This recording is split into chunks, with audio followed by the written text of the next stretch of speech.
انسان کو منکر حنانہ است کہ وہ حنانہ کا انکار کرتا ہے، از حواس انبیاء بیگانہ است، اس لیے کہ انبیاء کے معاملات کو وہ جانتا نہیں ہے، وہ عام لوگوں پر قیاس کر رہا ہے۔ فاذکر اسم اللہ علیہا صواف، تو لو اللہ کا نام ان پر، ان کو نہر کرنے کے لیے انہیں صفوں میں کھڑا کر کے، فیضا وجبت جنوبہا،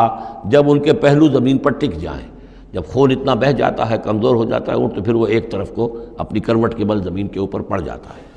فَكُلُوا مِنْهَا، تو اب کھاؤ اس میں سے اس کے گوشت کو، وَأَطْعِمُوا الْقَانِعَ وَالْمُعْتَرَ، اور کھلاؤ اس کو بھی جو قناعت کے ساتھ بیٹھا ہوا ہے، مانگتا نہیں پھر رہا ہے، سائل نہیں ہے، اس کے پاس کچھ نہیں ہے لیکن وہ مانگتا نہیں پھرتا، قانع، اور معتر جو بے قرار ہو گیا ہے، آتا ہے، سوال کر رہا ہے، مانگ رہا ہے، گوشت مانگ رہا ہے، اس کو بھی دو، اس کو بھی دو۔ کذالک سخرناھا لکم لعلکم تشکرون، اسی طرح تو ہم نے اتنے بڑے جانور کو تمہارے لیے مسخر کر دیا ہے،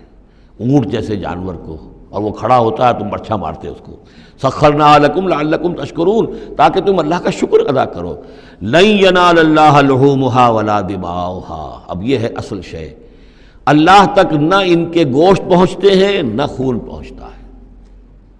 ولکن ینالہ التقوی منکم، ہاں اگر پہنچتا ہے اس تک تو تقوی اگر ہے تمہارے اندر تو اللہ تک پہنچ جائے گا۔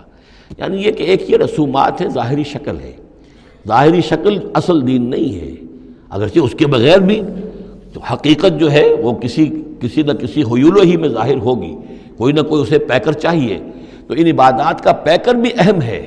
لیکن صرف پیکر کو نہ سمجھیں، ظاہر کو نہ سمجھیں، اصل شے اس کی روح ہے، روح تقوی۔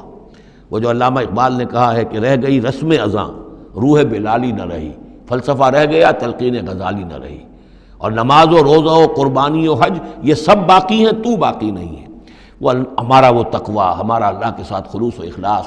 قربانی جب انسان دے رہا ہو تو واقعتاً اس کے اپنے اندر اگر تقوی بھی ہے، اس نے حلال ذریعے سے کمائے ہوئے مال میں سے اس نے اتنی محنت کی ہے کہ اس میں سے اثار کر رہا ہے، اللہ کے نام پر ایک جانور کو ذبح کر رہا ہے، پھر خود اپنی زندگی میں وہ اللہ کے قوانین کا پابند ہے، اسی کے مطابق زندگی گزار رہا ہے، اور وہ اپنی توانائیاں، قوتیں، صلاحیتیں اللہ کی راہ میں لگا رہا ہے، اس کی قربانی ہے۔ باقی اگر یہ نہیں ہے تو ٹھیک ہے، چلیے کم سے کم غریبوں کو گوشت مل جائے گا، کچھ نہ کچھ فائدہ تو ہو ہی جائے گا، لیکن یہ کہ وہ اصل قربانی نہیں ہے، اللہ تک کچھ نہیں پہنچے گا تمہارا۔ لن ینال اللہ لحومھا ولا دماؤھا، دیکھو ان قربانیوں کے نہ گوشت اللہ تک پہنچتے ہیں نہ ان کے خون، ولکن ینالہ التقوی منکم، ہاں تقوی اگر ہے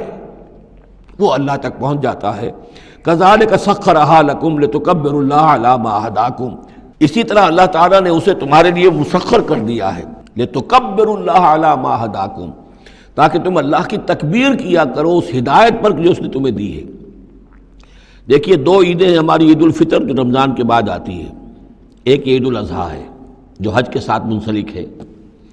وہاں بھی ہم نے رمضان مبارک کے بارے میں جو آیات آئی ہیں سورہ بقرہ کے 23ویں رکوع میں، وہاں بھی لتکبروا اللہ علی ما ھداکم ولعلکم تشکرون۔ شہر رمضان الذی انزل فیہ القرآن ھدی للناس وبینات من الھدی والفرقان فمن شہد منکم الشہر فلیصمہ ومن کان مریضا او علی سفر فعدۃ من ایام اخر یرید اللہ بکم الیسر ولا یرید بکم العسر ولتکملوا العدۃ ولتکبروا اللہ علی ما ھداکم ولعلکم تشکرون، وہی الفاظ یہاں ہیں،